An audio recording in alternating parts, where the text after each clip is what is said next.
first of all, I think it's worth saying that while this is my report this evening, I feel like this is a campaign in which we all share leadership and something that we all are very involved in and keen to move forward on. This report in front of us tonight brings members up to date with developments so far and the options brought forward by Highways England.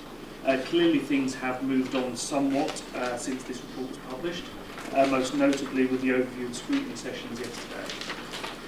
The output of those sessions, this report suggests, will be taken by David Bull and published to further inform our position and go towards our consultation response. I think personally that session was very valuable in bringing out a wide range of issues against the proposals.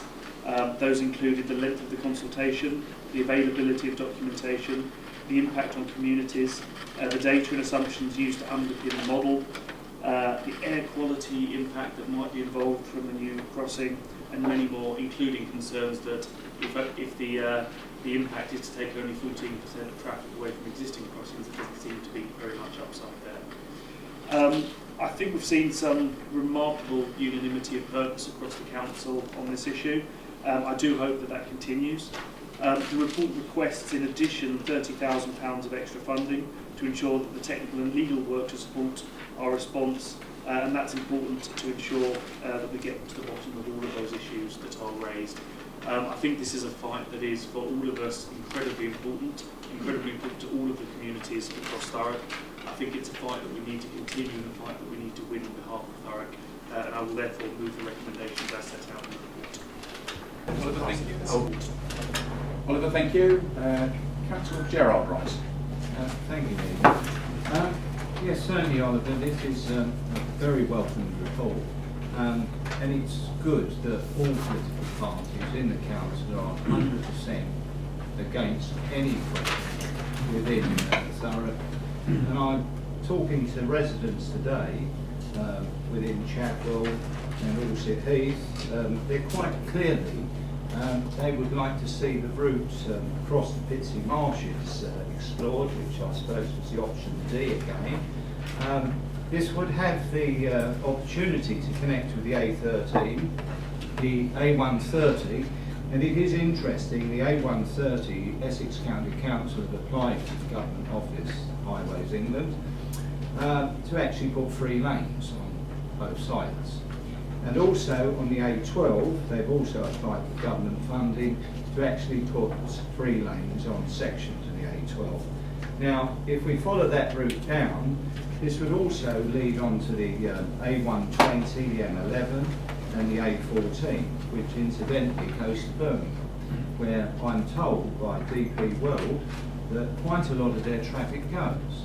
So what this would have the effect of doing is taking the strain off the M25 and the Dark crossing, and a crossing at the Pitsea Marshes would actually connect with the M2 to Dover. And this would be a real solution for the next 50 years, rather than this sticking plaster one that Highways England are putting forward. And several residents have expressed the concerns you've mentioned about air quality, pollution.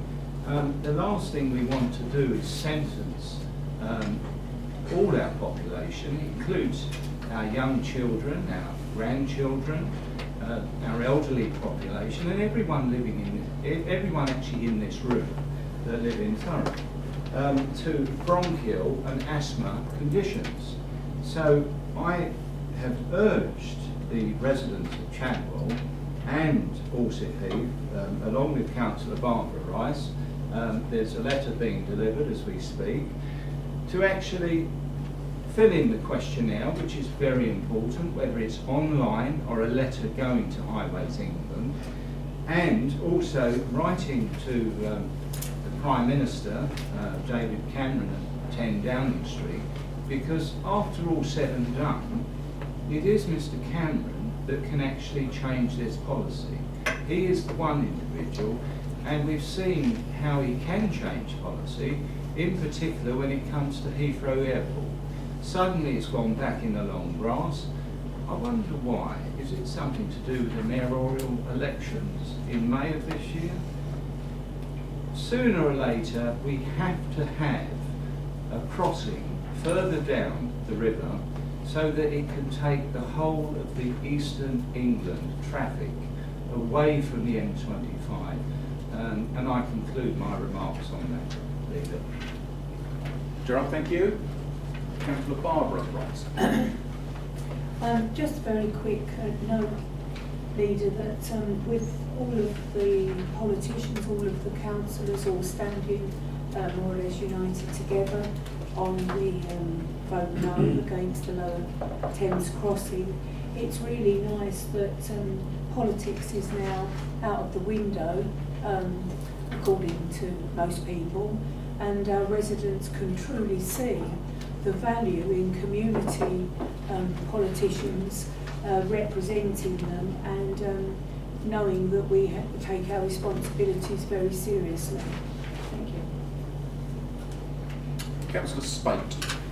Just a very quick comment, and I endorse everything that people have said about the nature of this campaign. I think one of the things that's particularly important in this report is the extra money for the technical and legal studies as well as the community information, because this is a fight that we need to arm ourselves for, and we need to arm ourselves with the best technical information, the best knowledge about why this is the wrong solution that we can take to government and make our case in the most effective way.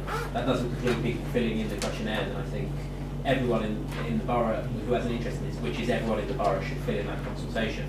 I noticed that I received through to my Dart Charge email an invitation to contribute, which I presume went to everybody on which route they preferred, whether they lived in Thurrock or Gravesend or Harlow or wherever. So we really need to be militating people to fill in that consultation and get the Thurrock voice heard. Councillor Worrell. Thanks, Leader. To some degree, I think that we all knew that this crossing announcement was coming. You know, we can't say that we didn't know it. But I don't think anybody could have predicted like the Armageddon feeling that we all got when it was finally announced. You know, we knew we was getting a crossing. We didn't realise that just what it would be and the impact. It would be right through the heart of Thurrock, you know, and splitting communities, dividing lines, you know, and that shocked me. And it feels like, well, it was 2 weeks ago, I feel like we've already been in battle with the HE for years. You know, I think that they've taken us on. We've got our battle lines. It's Thurrock against them, and we won't be laying down. You know, and I think that we have to, at this point, I'd personally like to say thank you to David Ball for getting us this far. I think that, you know, last night the work that you picked up there, you know, the meeting at the Orset Hall, all the meetings that you've done getting us to this stage, and I think that you've left us in a very, very good position to unite and to move forward. And, you know, I'm so hopeful and optimistic, you know, that you have left us with the information and in the right hands, you know, to take them on and hopefully come out the other side. So I thought that in this report it was a perfect time to say thank you for the work that you've done. I think one of the reasons, Lynn, that we feel as though we've been fighting this for years is that, frankly, we have been fighting it for years. Yeah. You know, go back to 2010 when we first started speaking about the risks that were posed by the muted consultation at that time. We tried to do what we can to fight on the basis of none of the above when the government was consulting on options A, B and C. We ran postcard campaigns, we ran online petitions, we've run physical petitions, we've had wraparounds in local press, we've had adverts, we've had public meetings, we've had other day-long scrutiny sessions, not just the one that was held yesterday. I know that I've given countless radio and TV interviews on it. We have been fighting a phony war for an awful long time. But you're right, it was, 2 Tuesdays ago when the phony war ended and, if you like, the real war started. And I think Richard is absolutely right. You know, we have to fight this with everything we've got, but we have to fight it on the basis of sound information, and we have to work out what those messages are and what the arguments are that are most likely to be successful with the government. You know, frankly, I have to say that I don't think that's about air quality, and I don't think that's about environmental impact, because frankly, I don't think I was in to listen to it. You know, I don't think they care. I think what we have a chance with is making a case to the Treasury that says that this is a monumental waste of money, that you want to spend £6 billion on a crossing that will cut 3 minutes from the current crossing time, that will take 14% of traffic from the existing crossing, will create nationally 5,000 jobs. 5,000 jobs. £6 billion. That means that's £1.2 million a job. Those people who know more about these things than I do tell me that regeneration schemes look at about £40,000 a job, not 1.2 million. And I think it's that kind of information, it's that kind of argument that will maximise our chance of success.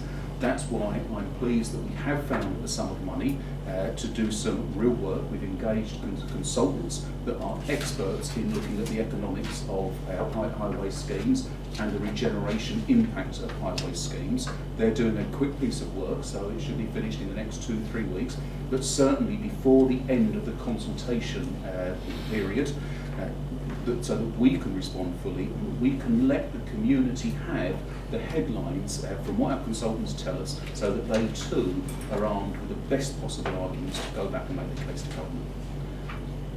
I've seen nobody else indicate, so Oliver, do you want to sum up and move the recommendations? Thank you, Leader. Yeah, I just reflect briefly about, I agree with a lot of what members brought up there in the discussions. I agree, certainly with Councillor Rice, that this is a sticking plaster. It's not a real solution, and the M25 remains a huge bottleneck. But at £6 billion, clearly it's a very expensive sticking plaster. The other thing that Highways England were at pains to point out last night was that this is a government decision, it's not a Highways England decision at the end of the day. And so I think we need to make sure that we keep the pressure up on this issue with the government, as well as via the other avenues. And Leo, with that, I will just move the recommendations again at 1.1 through to 1.4.